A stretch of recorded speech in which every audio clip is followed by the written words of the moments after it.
Hey, what's up, YouTube? Thanks for joining me here at Paid to Trade. So, whether you're new or if you've been trading for a few years, today I have 5 essential tips for you to go ahead and beat the market. So, if you'd like to see more videos like this, go ahead and hit that like and subscribe.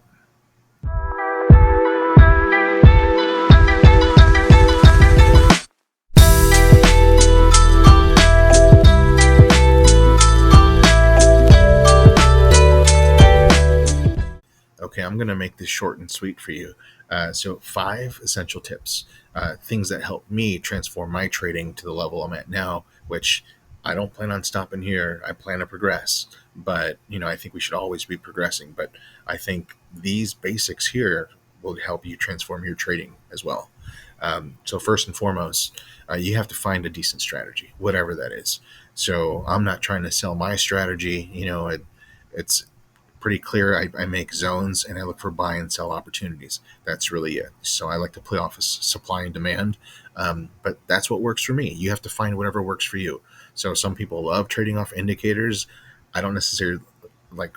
I wouldn't base all my trades on that, but I mean it doesn't matter. It's whatever you find that you're comfortable with, where you're finding some wins. Because in all reality, you don't have to win all the time. So I just put this little sheet together here, and even if you're losing 33% of the time, so 1 out of 3 trades you're right. Okay, that's not great, but maybe that's where you're at. If your risk reward is 2.5 times what you're risking, okay, so your profit's 2.5 times what you're risking, you're going to be profitable for the day. So taking 3 trades a day, only right on one of the trades, if your risk reward is 2.5, you're walking away with money in your pocket. So you beat the market. That's all you need to do. And as you kind of perfect your strategy, and maybe you find some better entries and a tighter stop loss, you can go ahead and really beat this thing. You get up to half and you're more profitable. And then you exceed half and you're even more profitable. Looking at your profit right over here, you can see how that grew from when you were barely profitable, let's say just winning 1 out of 3, you're still making money, because you have a decent risk reward and you're just going for that. That's it. So you can still be profitable when you're losing. You can have a losing strategy, but as long as your risk reward is decent enough, you can still make money in the market. And that's nothing to be ashamed of, because not everyone can. All right. And so, second thing is be ready to lose.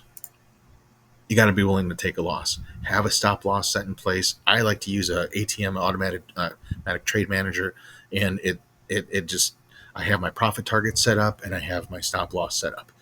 Don't move your stop loss. You have to just be ready to lose. So be ready to take a loss and walk away. All right. Have a trade limit set up for yourself and just don't exceed that trade limit. All right. Especially if you're not showing wins, you got to be able to walk away, and it's hard to do. But if you do that, you walk away red for the day, come back the next day and look for some more solid trades. All right.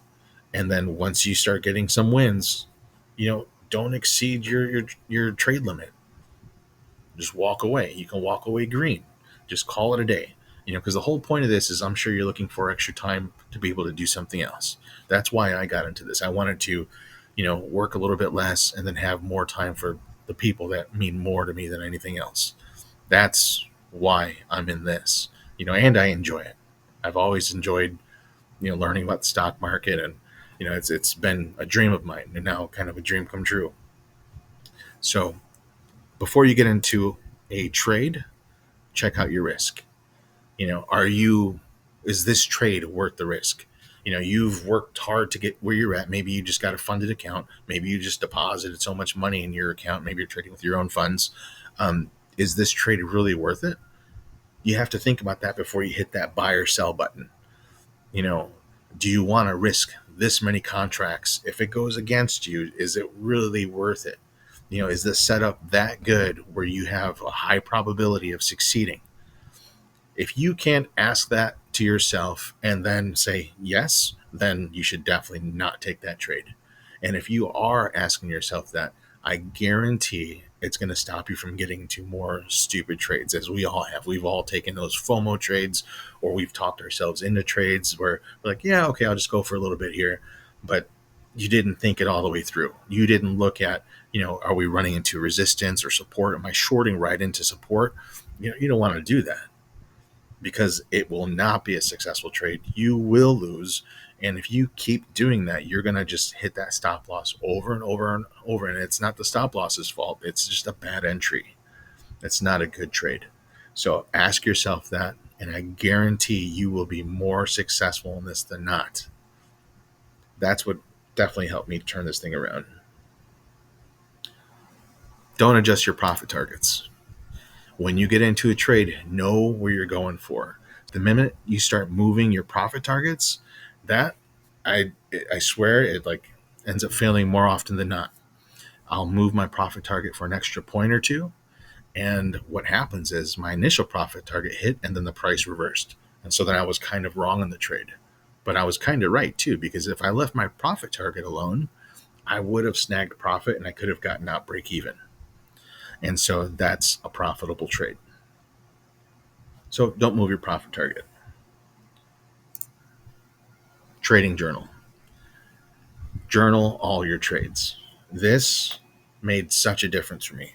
So just logging down what you did that day, win or lose, when did you trade, why did you take the trade, how did you do in the trade, did the trade make sense, did you get in because of emotions, because of FOMO, or was it a solid trading plan? And even if it was solid, did it not work out? Why didn't it work out? Or why did it work out? All that stuff is important. And by journaling your trades, you'll see when you're most profitable. You see what time of day makes sense for you, whether it's an overnight trade or if it's during the day, if it's at market open, or if it's 2 hours after market open. You will start to see consistency where you are profitable. And then if you start just hovering to that area of the day, that time of the day, and you just keep rinsing and repeating. So just rinse and repeat. You find some form of success and then just rinse and repeat like a robot. And then you will be consistent and you'll be consistently profitable. And even if it's a little bit, those little bits of profit just continue to add up. It's like the snowball effect. I'm sure we've all heard of the snowball effect. It starts real small, but then gradually over time, it just starts caking on. It just becomes bigger and bigger and bigger. That's what your P&L will look like. This game it's a marathon. It's not a sprint. So start small, be consistent, and over time, all the good stuff comes along with it. But journaling is huge. If you're not journaling, you're probably failing. And if you're not failing and not journaling, I'm wrong. Call me wrong out in the chat. Just go ahead and comment down below. Let me know. But if you're not consistently profitable and you're not journaling, do yourself a favor and journal. You don't need to buy anything. You can just set up a little cheap Excel sheet. You can just grab a notebook out of your desk and a pen. It doesn't matter. The point is you need to write it down and you need to pay attention to what it is that you're doing. The minute you start doing that and paying attention to it and let it mean something to you, will make the world of difference in every trade that you take, because this is another way of holding yourself accountable. And that's what you need to do. It's all about accountability. When you don't have accountability, then every trade really doesn't mean anything. You're willing to just, win or lose, and it doesn't matter. And you hope you win. And if you lose, you take a loss. And then it's just costing you more money and you're just losing more money than not. Accountability is huge. So aside from journaling, part of journaling is talking with someone, have a partner or have a support system. This picture says it perfectly. Accountability greatly increases your chances of doing what you say you're going to do. And that's 1,000,000% correct. The minute I started doing that, I started talking to people that matter a lot to me, telling them of my trading plan. Now, they don't understand trading. Their mindset's not there. And so this doesn't mean anything to them. But being able to talk to them and then having to hold myself accountable and letting them know if my day was great, if my day was terrible, and what I did to get there, and why I failed, or why I did so well. No one wants to talk about failure and the fact that you would have to talk about it and then have to tell them why, because you didn't follow your trading plan. It's not going to make you feel good. And If you start doing that, you're going to see that you're not going to want to do it. And so psychologically, it helps you perform better. It helps you really think about these trades that you're about to take, the setups that you're looking at, because you're going to want to go to them with success, with great news, saying, hey, look how great this was. And that's going to make you feel good. And the more you feel good, the more you're just going to enjoy doing this. And you're going to want to just keep doing that. And all you do is rinse and repeat. So hopefully there's someone there that means something to you that this would make sense for, or just go ahead and find a support system. I mean, you guys can use my comment section, talk to me. I'd love to hear about what you're doing and what's working for you or what's not working for you. And if you want me to talk back to you, I'd be happy, and I'll share whatever I can with you if it helps you out. This channel is all about just helping you out. So if I can do that for you and help you get to the next level, let's just do it. Let's get you there. Because as of right now, you're the only thing standing in your way. The same as me. I was the only thing standing in my way. And once I let that stuff get out of the way and I took this serious and held myself accountable, the profits came. That's it. So I'm sorry if this video was longer than you wanted it to be, but if you took anything away from this, please go ahead and like and subscribe. Drop me a comment or tell me why you hated the video. I just want to hear something for you. Thanks again for your time. I'll see you guys in the next one.